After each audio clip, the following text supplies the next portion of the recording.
Salam vatandaşlar, menem öz gezegimde sizin hemmäňizi 8 mart Halkara Aýal Gyzlar bayramy bilen gutlaýaryn.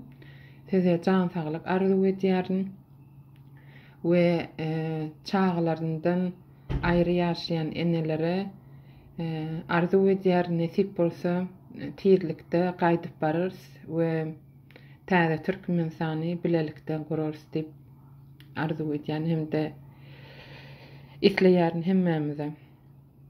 Canıňyz sag bolsun.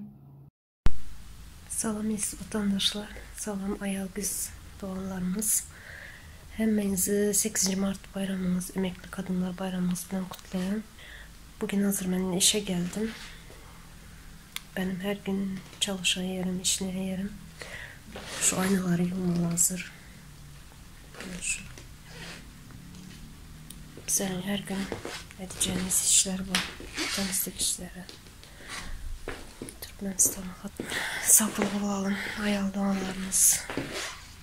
İnşallah indiki yılımızı öz vatanımızda 8 Mart'ları geçirmeyi, bayramları geçirmeyi nasip etsin.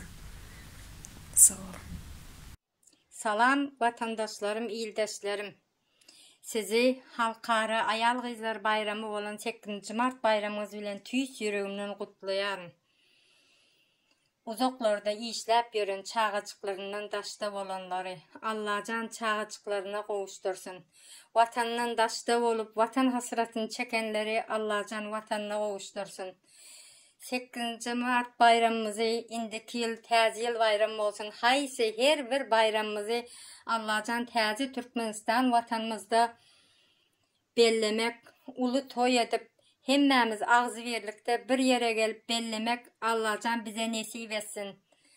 Tekrar 8 Mart bayramlaryňyz gutly bolsun.